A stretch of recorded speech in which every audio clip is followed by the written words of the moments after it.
अस्सलाम वालेकुम नाज़रीन, आप देख रहे हैं न्यूज़ वाइज और मैं इफ्तिखार शराजी। नॉर्मली इस प्रोग्राम की मेज़बानी आरफा नूर साहबा करती हैं, लेकिन रवा हफ्ते कुछ निजी मसरूफियात के बायस वो नहीं आ पाएंगी, तो लिहाजा इस हफ्ते इस प्रोग्राम की मेज़बानी मुझे सौंपी गई है।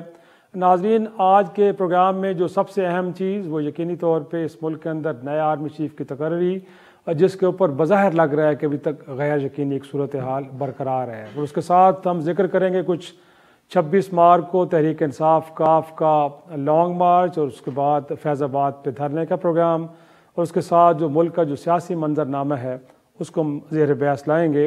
नाज़रीन, जो ताज़ा तरीन सूरत हाल वो ये है कि अभी तक अगरचे 29 नवंबर कुछ ज़्यादा दूर नहीं है, लेकिन हुकूमत को अभी तक नए आर्मी चीफ़ की तकर्री के हवाले से किसी किस्म की कोई समरी GHQ से मौसूल नहीं हुई। अगरचे वज़ीर दिफा ख्वाजा आसिफ साहब ये फरमा रहे हैं कि इस हवाले से GHQ को एक ख़त लिख दिया गया जिसमें कहा यह गया है कि समरी के साथ एक डोजियर भी वज़ीर आज़म हाउस को भिजवाया जाए, और उनके ख्याल में अगले 1-2 रोज़ में गोया कि 23 नवंबर तक ये समरी मौसूल हो जाएगी, जिसके बाद प्राइम मिनिस्टर एक ज़ाब्ते की कार्रवाई करते हुए आर्मी चीफ़ का तकर्रर कर रहे हैं। लेकिन इसके साथ जो नाज़रीन बड़ी हैरान कुन बात वो ये है कि कुछ सीनियर क़यादत पाकिस्तान मुस्लिम लीग नून की कुछ और तरह के इशारे दे रही है। बिलखुसूस हमने देखा कि इस हवाले से राना सनाउल्लाह साहब ये फरमा रहे हैं कि समरी आए या ना आए, वज़ीर आज़म अगले 48 घंटों में नए आर्मी चीफ़ का तकर्रर कर देंगे। लेकिन शाहिद खाकान अब्बासी जो कि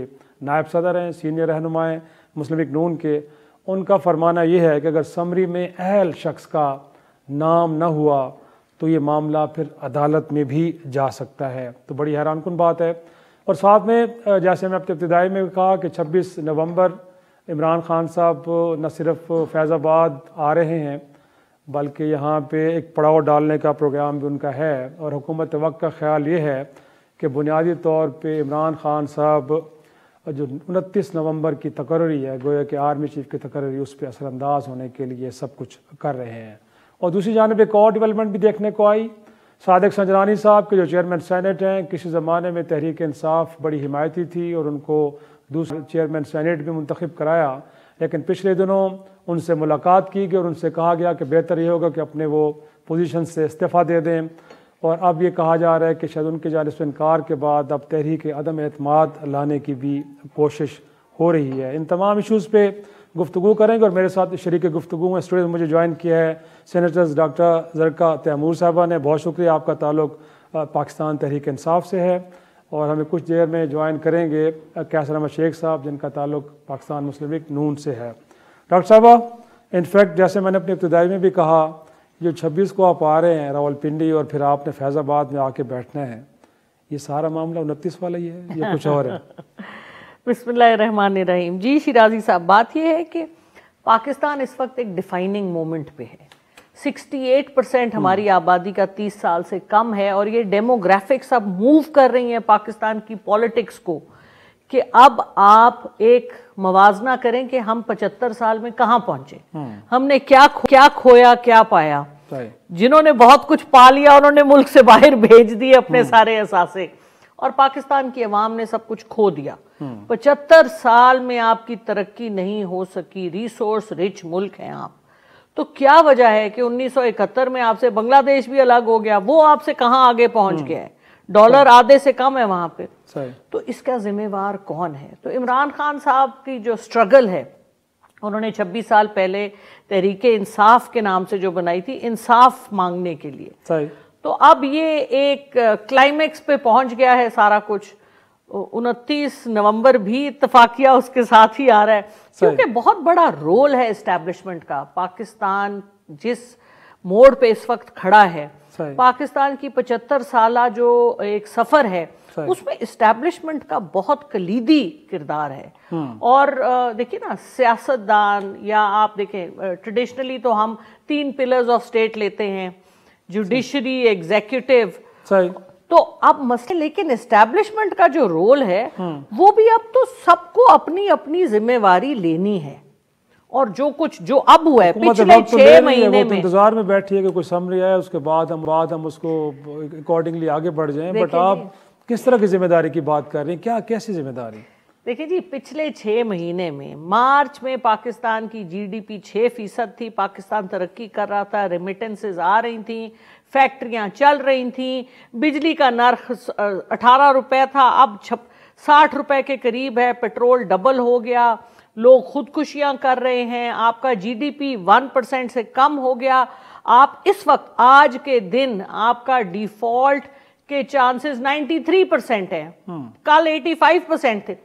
तो आपने जिस सुसाइड मिशन पे, कामी-काजी फ्लाइट पे आपने वाया शहबाज शरीफ, जिसके ऊपर फर्द जुर्म आयन होना था, क्राइम मिनिस्टर साहब को आपने बिठा दिया, आप 74 लोगों की काबीना ले आए जिसमें से कि 2/3 उनके ऊपर केसेस हैं।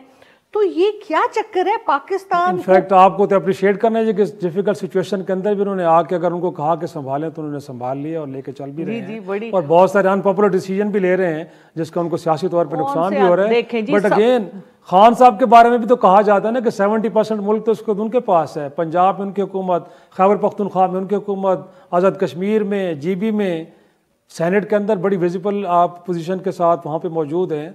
तो गोया कि आप भी लगता तो है कि सिस्टम का हिस्सा हैं, बट आप अपने आप को सिस्टम से कहीं अलग और कहीं कंसिडर कर रहे हैं। क्या वजह? ये माइंड सेट इसकी कुछ समझ नहीं आ रही लोगों को। बड़ा अच्छा आपने सवाल किया शिराजी साहब। बात यह है कि देखने को तो यूं ही है जैसे आप कह रहे हैं, अच्छा, और लेकिन ये बात भी याद रखनी है कि जो फेडरेशन है, पैसे तो फेडरेशन ही देती है ना, क्योंकि टैक्स फेडरेशन, और केपी में इस वक्त यही क्राइसिस आई हुई है कि पैसे ही नहीं रिलीज किए जा रहे। और दूसरा, जो हुकूमतें आप जिनका जिक्र कर रहे हैं उसके साथ आप भी जानते हैं उसमें एस्टैब्लिशमेंट का कितना बड़ा रोल है। इस वक्त शहबाज शरीफ साहब खा इस्लामाबाद की 33 किलोमीटर पर उनकी हुकूमत है, जो कि इस वक्त नहीं है, नाकाम, इंतहाई बुरी उनकी कारकर्दगी रही। लेकिन आप ये देखिए कि आप देखें ना, अभी तक FIR रजिस्टर नहीं हुई। तो ये तो पंजाब में, सर मुझे ये बताइए, पंजाब में कौन हमारी हुकूमत कहने को है, और जो इमरान खान साहब पे, पाकिस्तान के लीडर नहीं, उम्मत मुस्लिमा के लीडर हैं, दुनिया उनको रिकग्नाइज करती है। असैसिनेशन अटेम्प्ट इतना सीरियस हुआ और उसकी FIR दर्ज नहीं हो रही। बड़ा अहम सवाल ये सोचने की बात है कि क्यों नहीं दर्ज हो रही। शेख साहब से यकीनी तौर पे मेरे ख्याल में इस सवाल पता नहीं PTI अपनी हुकूमत से पूछ रही है, हमसे पूछ रही है, मीडिया से, या फिर हुकूमत वक्त जो फेडरल में बैठी है उनसे पूछ रही है। एक तो इसका जवाब पता नहीं आप कुछ दे पाएंगे कि नहीं। साथ में सर, ये समरी कितना बड़ा मुहिमा क्यों बन गया? अब तो 29 को ज़्यादा दूर नहीं है, मामले को निपटाएं सर, ताकि ये जो एक बड़ी हैजानी कैफियत है उसको ख़त्म करें। क्यों इतना लंबा इसको खींच रहे हैं आप? बिस्मिल्लाहिर्रहमानिर्रहीम। इफ्तिखार शिराजी साहब, देखिए मैं आपको बताऊं कि ये जो इतनी ज़ोर ज़ोर से बात कर रही हैं, मैं सीधी सीधी बात आपको बताऊं कि ये छोड़ के गए, ये जून 2022 में जो रेवेन्यू पाकिस्तान की कुल आमदनी थी ना, ये कह रहे हैं कि फेडरेशन ही देती है, तो कुल आमदनी फेडरेशन की 6000 अरब रुपए है। ये छोड़ के गए। अभी उसमें 4000 अरब रुपए तो ये सूद का, ये अगर ये होती हुकूमत या हमारी हुकूमत है तो उसने पे करना है 4000 अरब, फिर सूबों को पैसे देने, और 1500 अरब तो डिफेंस का है, आप इन्होंने भी देना है, हमने भी देना है। या तो मुझे बताएं ना कि ये छोड़ के क्या गए। अच्छा, 4500 अरब रुपए का पूरा मुल्क चलना है, 4500 अरब रुपए का तो ये डेफिसिट छोड़ के गए, फिजिकल डेफिसिट। हकीकत है, महंगाई क्यों हो रही है। मैं ये नहीं कह रहा कि, देखिए ना, जो कोई आप हमें विरसा दे के गए हैं, कोई बता दीजिए। ये कह रहे हैं कि 6% ग्रोथ हो रही थी, बिल्कुल हो रही थी, मैं इस बात को एग्री करता हूँ, पर 1 साल हो रही थी ना। इनकी हुकूमत 3.5 साल रही है, 3.5 साल की एवरेज जो ग्रोथ है, अगर कोई फिगर, कोई भी फर्क हो, ये मुझे बता दें कोई फर्क है, 3.2% है 3.5 साल में कुल मिला के ग्रोथ। अब आपकी आबादी है, तो ये जो छोड़ के गए सारे कर्जे, और फिर IMF ने जो समझौता करके गए, और वो समझौते में जो कंडीशनें थी इन्होंने खुद मीट नहीं की। शेख साहब कहते हैं कि अगर इतनी बड़ी दलदल थी इसमें गिरने का, आपको क्यों शौक हो गया सर? आप ना गिरते, आप कहते कि नहीं लेनी। इलेक्शन की बात आप भी कर रहे थे, PTI ने भी इलेक्शन अनाउंस कर दिए थे, बट आपने फिर अदालतों के जरिए इस हुकूमत को आगे लेके चले। अब सवाल जो सबसे बड़ा है सर, जिसकी वजह से सारी एक बड़ी गैर यकीनी सूरत हाल है, वो ये है कि शायद समरी के मामले पे डेडलॉक की कैफियत है, अजीब सी एक तनाव की कैफियत बनी है सर। उस हवाले से कुछ यकीनी तौर पे आप सीनियर रहनुमा पार्टी के, कुछ खबरें आपके पास भी होंगी। मामलात कहाँ गड़बड़ हो रहे हैं, क्या इशू क्या है सर, क्यों इतनी ताखीर हो रही है? देखिए, इशू तो हर मुल्क का में असल इशू तो मईशत ही होती है। हमारी मईशत इस वक्त ठीक डगर पे नहीं है। हम ये जो इन्होंने पॉलिटिकल टर्माइल कर लिया ना, इससे हम और ज़्यादा मसाइल में उलझ गए हैं। हमारी इकानमी जो है, मैं खुद क्योंकि बिजनेस कम्युनिटी का रिप्रेजेंटेटिव हूँ, हमारे लोग जो हैं पाकिस्तान में यहाँ से पैसा लेके बाहर जा रहे हैं। जो हमारी सारी खबरें हैं जो थ्रू आउट कंटिन्यूड रही ना हुकूमतें, उन्होंने अपने चादर से क्या कहें शेख साहब, समरी भी इसी वजह से लेट हो रही क्योंकि मईशत बुरी हालत में है। मतलब इससे तो कोई निज़ाम हुकूमत तो नहीं रुकता ना सर, चीज़ें तो आगे बढ़नी है। मतलब इसके साथ इसको लिंक करना बड़ा अजीब सा लग रहा है। मैं जो सवाल आपसे कर रहा हूँ कि इस मामले पे क्यों अभी तक इतनी ताखीर हो रही है, कुछ लोगों को आप समझा नहीं पा रहे। मैं थोड़ी सी आवाज़ पूरी मुझे क्लियर नहीं आ रही, उसमें गूंज सी आ रही है, मुझे समझ पूरी नहीं आ रही, लेकिन मैं जो कुछ मैं समझा हूँ उस पर मैं ज़रूर बात करता हूँ जी। या अगर आप दोबारा रिपीट कर दें तो मैं थोड़ा सा और क्लियर समझ जाऊँ आपकी बात। आप मेरी आवाज़ आ रही है? इनफैक्ट देखिए, जी आवाज़ आ रही है। मैं आपकी तरफ आता हूँ, मैं थोड़ा डॉक्टर साहब को भी शरीक गुफ्तगू करूँ। और डॉक्टर साहब, इनफैक्ट खान साहब जब थोड़े से बदले नज़र आ रहे हैं, जो पहले एग्रेसिवनेस थी अब वो तो काफ़ी हद तक टोन डाउन हो गई है। अगरचे आप कह रहे हैं कि बड़ी डिसाइसिव मोमेंट है, पाकिस्तान को ठीक करना है, दुरुस्त डगर पर डालना है, तो नून लीग पे भी यही एतराज़ होता था कि जब तक कुछ नहीं था तो नैरेटिव कुछ और था, जब कुछ मिल गया तो फिर उनकी टोन भी बदल गई। तब खान साहब को भी कोई पॉजिटिव इशारे आ तो नहीं गए कि हाँ ठीक है जी, अब आगे आपके लिए बहुत कुछ है, तो इसलिए सॉफ्टनेस आ गई है, या कुछ और वजह लग रही है आपको कि नहीं बहुत हो गया, या इसका नुकसान भी पार्टी को हो सकता है? वजूहात क्या लग रही हैं आपको? जी बिल्कुल। मैं पहले सिर्फ एक बात कहना चाहूँगी कि ये जो हुकूमत आई 6 महीने वाली, ये क्यों आई है? इसलिए आई कि इन्होंने अपने 1100 अरब के केसेस माफ़ कराने थे, इन्होंने अपने नैब को इन्होंने कमज़ोर करना था, इन्होंने अपने आप को क्लीन चिट देनी थी जो दे दी।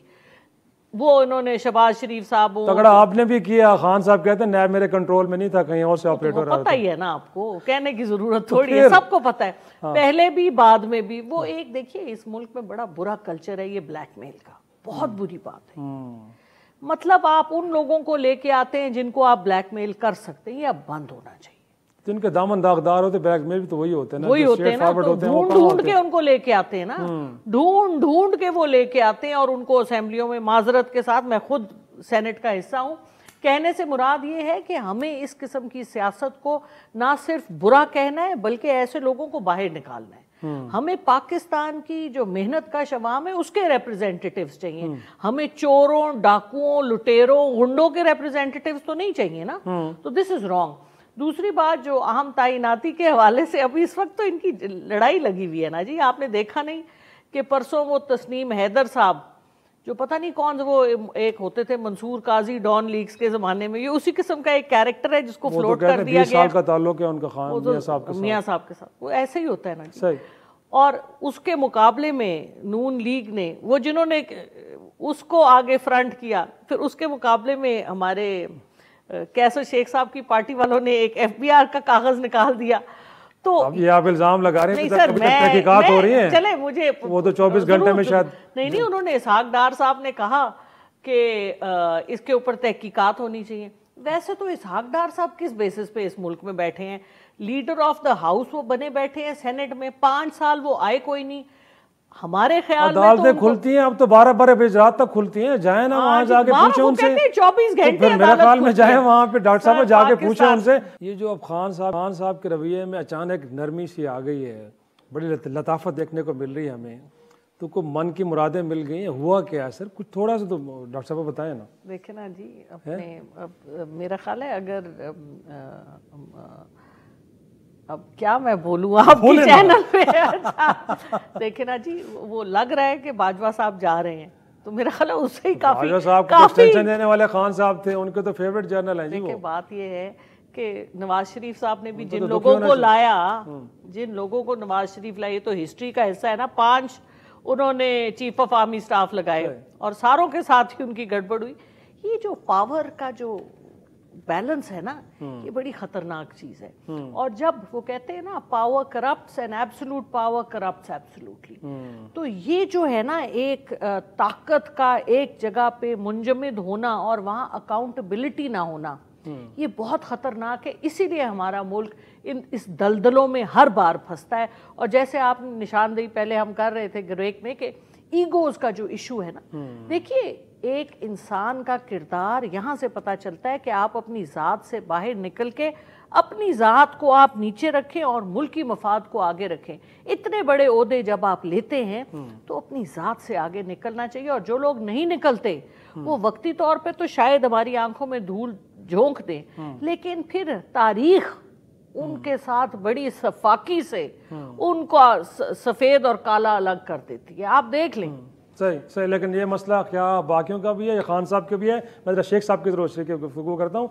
शेख साहब, इनफैक्ट ये ईगो प्रॉब्लम तो बहरहाल हमें लगता है कि माजी में कई ऐसे एपिसोड हैं जिनके ऊपर लगा यही है कि ईगो प्रॉब्लम नहीं बहुत कुछ बिखेर के रख दिया। लेकिन अगेन ये जो बात की जा रही है कि इस वक्त पाकिस्तान जिस तरह के डीप क्राइसिस में है बिलखसूस मईशत को लेके, सर इसमें तो एक पॉलिटिकल हार्मनी की ज़रूरत है, मिल बैठने की ज़रूरत है, गुफ्तगू करने की ज़रूरत है। बट हम देख रहे हैं अपोजिशन तो चलो होती सड़कों पे है, उसका काम तो हुकूमत को टीज़ करना होता है।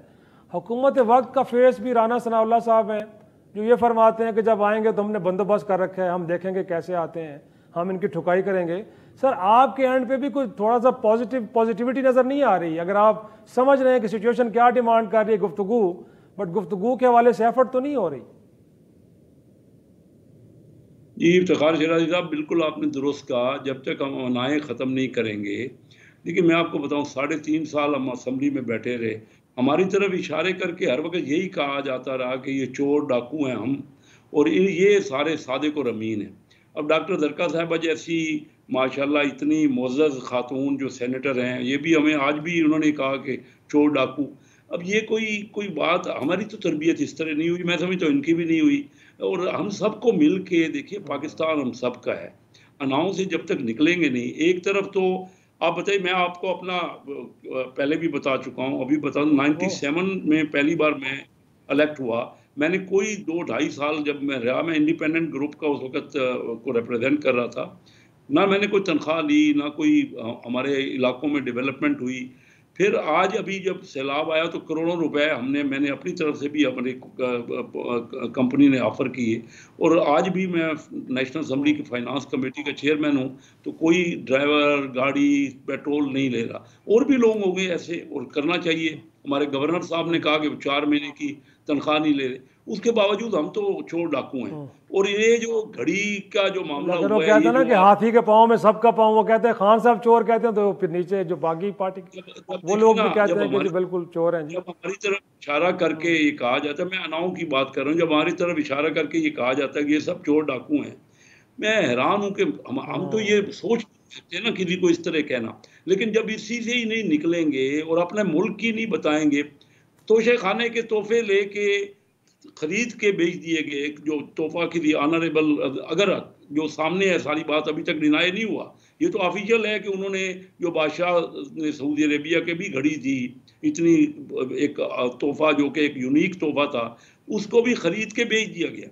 अब मुझे आप अंदाज़ा कीजिए, ये सारे सादिक और अमीन हैं और हम चोर डाकू हैं। बहरहाल इस बात से निकलते हुए मैं समझता हूं कि हम कमेंट कर दें, इस पे कर दें, क्योंकि प्रोग्राम एपिसोड का वक्त है। पहली बात तो ये कि चोर डाकू उनको कहा जाता है जो चोर डाकू होते हैं, आपको थोड़ी कहा गया है। देखे ना, जिनके ऊपर सर्टिफाइड, इनको नहीं कह रही, जो चोर डाकू है उन्हीं को कहना है। दूसरी बात ये कि तोशा खाना का जो भी, सर 1947 से तोशा खाना में जो गिफ्ट्स आ रहे हैं, वो जब रिकॉर्ड होते हैं उसके बाद अगर उनको कोई खरीदता नहीं है तो वो ऑक्शन ही होते हैं। और ये सब आइन और कानून के मुताबिक है। आप उन गाड़ियों का अगर ऐसी बातें करनी है तो फिर उन गाड़ियों का हिसाब दें जो तोशा खाना के अंदर नहीं थी, और जो नवाज शरीफ साहब ने भी ली, बुलेट प्रूफ गाड़ी आसिफ जरदारी साहब ने भी ली, और जो हमारे जनरल्स और जजेस भी चीजें लेते हैं उनका भी हिसाब दें।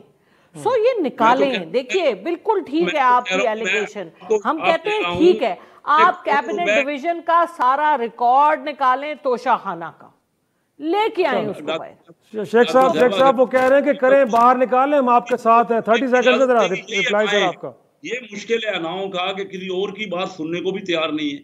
मैं कहता हूँ कि अगर ये सारे ठीक है, मैं तो आपको अपनी ज़ाती मिसाल दे रहा हूँ कि करोड़ों रुपए मैंने अपनी जेब से दे दिए हैं, लिया नहीं है। ये तो लेके तोहफ़े जो तोहफ़े दिए उसको लेके भेज दिया गया तोशा खाना, और फिर भी ये सारे कमीन हैं और हम चोर डाकू ही हैं। बहरहाल उस बात को छोड़ते हुए मैं आज भी इनको इनवाइट करता हूँ कि मुल्क हम सबका है, इन चीज़ों से कुछ नहीं निकलेगा। हम बैठे असेंबली के अंदर, ये चले गए असेंबली से रूट के चले गए। अब कौन सा फोरम है जिस पे हम आज, मैं गुजारिश करूं, मेरे पास, मैं चेयरमैन हूं। यकीनी तौर पे ये बहुत बड़ा सवाल है शेख साहब के वो कौन सा फोरम है जहां डॉक्टर अज़रका तैमूर साहबा और कैसर अहमद शेख साहब दोनों मेहमानों का शुक्रिया। जिक्र करें कि नाज़रीन आज एक और बड़ी अहम खबर का, जिसके तहत इलेक्शन कमीशन ऑफ पाकिस्तान ने कराची और हैदराबाद डिवीज़न में 15 जनवरी 2023 को बल्दियाती इलेक्शन कराने का ऐलान किया। और ये फ़ैसला हुआ है सिंध हाई कोर्ट के इस फैसले के तनाज़ुर में, जिसमें कहा यह गया था इलेक्शन कमीशन से कि आइंदा 15 रोज़ में बल्दियाती इलेक्शन के हवाले से तारीख का ऐलान किया जाए। अगरचे नाज़रीन हमने देखा है कि रवां बरस 3 बार ये इलेक्शन मुलतवी और हर बार सिंध हुकूमत ने यह कहा कि सैलाब की वजह से, क्योंकि सिक्योरिटी एहलकार वसी पैमाने पर उनकी तैनातियाँ हुई हैं, लिहाजा ऐसी सूरत हाल में बल्दियाती इंतखाब का इनेकाद मुमकिन नहीं है। लेकिन इलेक्शन कमीशन ने आज इस हवाले से भी अपने फ़ैसले में कहा है कि वफाकी हुकूमत और वजारत दाखिला एहलकारों की तैनाती के हवाले से मेक श्योर करे और इस हवाले से सिंध हुकूमत की मदद की जाए। नाज़रीन, कराची या फिर हैदराबाद के अंदर जो बल्दियाती इलेक्शन एक ऐसे वक्त में हो रहे हैं कि जब कराची के बिलखुसूस शहरियों को कई मसाइल का सामना है, वो सीवरेज सिस्टम हो, सॉलिड वेस्ट मैनेजमेंट का इशू हो, स्ट्रीट लाइट्स हो, या इवन के छोटे बड़े क्राइम्स वहाँ पे हो रहे हैं। एक तवील अरसे से इन तमाम शोबों के अंदर हम देखें तो कराची के आम शहरियों को बड़ी शदीद मुश्किलात दरपेश हैं। और ऐसे में अब कहा यह जा रहा है कि इस इलेक्शन के दौरान PSP और MQM पाकिस्तान की जो तमाम धड़े हैं शायद वो एक छतरी के नीचे इकट्ठे हो रहे हैं ताकि PTI को कराची के अंदर एक टफ टाइम दिया जा सके।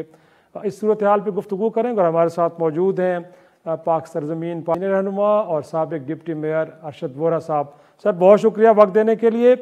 आज के इस जो ऐलान हुआ इलेक्शन कमीशन की जानिब से इस हवाले से आप क्या कहेंगे, और मोर इम्पॉर्टेंटली PSP की तैयारियां इस हवाले से क्या कुछ हैं सर, कुछ बताइए। बिस्मिल्लाहिर्रहमानिर्रहीम। देखें, ये फ़ैसला बहुत ही खुशाइंद फ़ैसला है और हम तो पहले दिन से यही कहते रहे हैं कि इलेक्शन जो है ये मुलतवी नहीं होने चाहिए, बल्कि इलेक्शन तो जो है ये सैलाब के इशू तो अभी आया, इससे पहले हमारी तो सबसे पहली डिमांड रही है और आपने शायद नोट किया हो पिछले 4-5 सालों से हम तो ये कहते हैं कि बल्दियाती इंतखाबात जो है वो जब बल्दियाती हुकूमत ख़त्म हो उसके 90 दिन में बल्दियाती इंतखाबात हो जाने चाहिए। ये हमारी डिमांड रही है कि कॉन्स्टिट्यूशन ऑफ पाकिस्तान में ये अमेंडमेंट होनी चाहिए बल्दियाती इंतखाबात के हवाले से, और ये मेंशन होना चाहिए जिस तरीके से नेशनल असम्बली जब ख़त्म होती है तो उसके 90 दिन में इंतखाबात हो जाते हैं, सूबाई असम्बली ख़त्म होती है तो 90 दिन में इंतखाबात हो जाते हैं। तो जिस तरह नेशनल असम्बली ख़त्म होती है तो कोई एडमिनिस्ट्रेटिव वज़ीर आज़म तो नहीं आता या कोई एडमिनिस्ट्रेटिव चीफ मिनिस्टर तो नहीं आता, तो ये एडमिनिस्ट्रेटर पे इस शहर के साथ आपने कई दिहाइयों तक बहुत तजर्बे कर लिए। इस शहर को अपने हकीकी मुंतखब नुमाइंदे चाहिए। ये शहर जो है इसे आप मौका दें अपने लोगों को मुंतखब करने का। तो ये तो हमारी पहले दिन से डिमांड है कि इलेक्शंस होने चाहिए। जहाँ तक सवाल है कि आपकी पटिशन भी इस हवाले से थी, लेकिन अब जो बात हो रही है कि शायद अब पाक सरजमीन पार्टी ये चाह रही है कि MQM और के जो दीगर धड़े हैं उनके साथ मिल के इस इलेक्शन में जाया जाए, तो इस हवाले से भी पार्टी की आदत कुछ सोच रखती है और कुछ इस हवाले से भी एफर्ट्स हो रही हैं? नहीं, देखिए ये सब्जेक्ट जो है अभी ऐसा कोई ज़ेर बहस नहीं है और हमारी अपनी तैयारी है। पाक सरजमीन पार्टी के अपने कैंडिडेट्स ने तमाम पूरे कराची से 220 प्लस जो यूनियन काउंसिल हैं वहाँ से फॉर्म जमा किए हुए हैं और हमारी तैयारी है। आपने नोट भी किया होगा ये जितनी दफ़ा इलेक्शन डिले होते हैं उसमें हमारा काम रुकता नहीं है बल्कि और तेज़ हो जाता है। बशमूल चेयरमैन सैयद मुस्तफ़ा कमाल के, अनीस क़याम ख़ानी, आप देखें कि हमारा तकरीबन रोज़ाना का जो है ये मामूल है कि हम मुख्तलिफ़ इलाक़ों में, मुख्तलिफ़ हलक़ों में जो है अवामी राब्ता मुहिम हमारी कंटिन्यूसली जारी है। और फिर जैसा कि अभी आपने जितने इशूज़ कराची के गिनवाए, देखें एक वो दौर था जिस दौर में जो है चीफ़ जस्टिस ऑफ पाकिस्तान कहता था कि अगर किसी को काम देखना है तो कराची जाके मुस्तफ़ा कमाल का काम देखो, और एक वो दौर भी था जिसमें जो है चीफ जस्टिस ऑफ पाकिस्तान कहता था कि उन्होंने खुदा एक के लिए अच्छी एग्जांपल सेट की थी। वोरा साहब, एक तो ये बताइएगा कि जो MQM पाकिस्तान की जानिब से कुछ एतराज़ात थे कि शायद मरदमशुमारी दोबारा होनी चाहिए, कुछ वोटर्स हल्का बंदियों के हवाले से उनके एतराज़ात थे, कितने वैलिड थे? और मोर इम्पॉर्टेंटली वसीम अख्तर साहब मेयर रहे हैं, बट हमेशा वो ये रोते रहे कि उनके हाथ में कुछ नहीं, अगर कुछ होगा तो फिर जाके वो आवाम की खिदमत कर पाएंगे। तो आपको लगता है कि कुछ बल्दियाती कवानीन में तब्दीलियों की ज़रूरत भी है? देखिए, आर्टिकल 140A जो है, जिसको हमने हमारी डिमांड थी और सुप्रीम कोर्ट के चीफ जस्टिस गुलजार साहब ने जो है उसको 140A को पूरा डिफ़ाइन करके एक फ़ैसला दिया था कि इसको इम्प्लीमेंट करना चाहिए।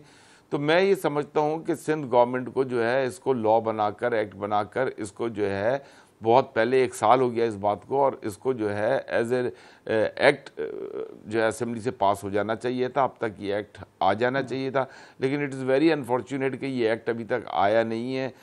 ये ज़रूर सुनने में आया कि शायद इसकी कोई समरी वगैरह अप्रूव हो गई है, लेकिन अपार्ट फ्रॉम दैट आप जो दूसरी बात आपने की कि लेजिस्लेशन ये जो है डिलिमिटेशंस के हवाले से, तो yes, delimitation is an issue, लेकिन इन तमाम इश्यूज़ की वजह से हम आवाम को रोक नहीं सकते कि आप अपने बल्दियाती नुमाइंदों को मुंतखब करें। अच्छा, आर्टिकल 140A की जब इम्प्लीमेंटेशन होती है, जो कि सुप्रीम कोर्ट का एक हुक्म आया हुआ है, ऑर्डर आया हुआ है, उसकी इम्प्लीमेंटेशन होती है, तो फिर जो है आप आवाम जो है वो अपनी यूनियन काउंसिल के चेयरमैन को जाके पूछेगी कि मेरी गली का कचरा नहीं उठ रहा, मेरी गली की जो है गटर की लाइन ठीक नहीं हो रही, मेरे यहाँ पानी नहीं आ रहा, मेरी सड़क ठीक नहीं है, मेरे यहाँ बिजली नहीं आ रही, मेरे यहाँ गैस नहीं आ रही। तो वो फिर उसे पता है, क्योंकि उसकी जो अप्रोच है, उसकी जो वो जो है CM हाउस तक नहीं जा सकता, वो मिनिस्टर्स तक नहीं जा सकती आवाम अपने इलाके के UC के चेयरमैन के पास जा सकती है। अब हमारा जो डिमांड थी वो ये थी कि जिस तरीके से नेशनल फाइनेंस कमीशन जो है वो डिविजिबल पूल के ज़रिए प्रोविंस को 1000-1200 अरब रुपए हर साल दे रहा है, जो कि तकरीबन $600 बिलियन बन जाते हैं, $6 बिलियन बन जाते हैं, सॉरी। तो वो जो है वो पैसा ट्रिकल डाउन करके उसका इफेक्ट आना चाहिए यूनियन काउंसिल के चेयरमैन तक। यूनियन काउंसिल का चेयरमैन जो है जब वो खर्च कर रहा होगा, कहीं वो गलती करेगा तो आवाम उसको पकड़ेंगे, दूसरी दफ़ा उसे मुंतखब नहीं करेंगे, उसका जाके उसके घर का दरवाज़ा खटखटाएंगे कि भाई तुमने जो है ये 50 लाख रुपए सड़क पे खर्च किए या 1 करोड़ रुपए सड़क पे खर्च किए, तो वो तो हमें नज़र नहीं आ रहे। तो ये इसी तरीके से अकाउंटेबिलिटी होगी जब तक आप जो है यकीनी तौर पर वोरा साहब, यही सबसे बड़ा मसला बल्दियाती दौरा के वहाँ पर की दस्तियाबी मुमकिन नहीं हो पा रही। इसी के साथ नाज़रीन आज का शो ख़त्म करते हैं, इजाज़त दीजिए, खुदा हाफिज़।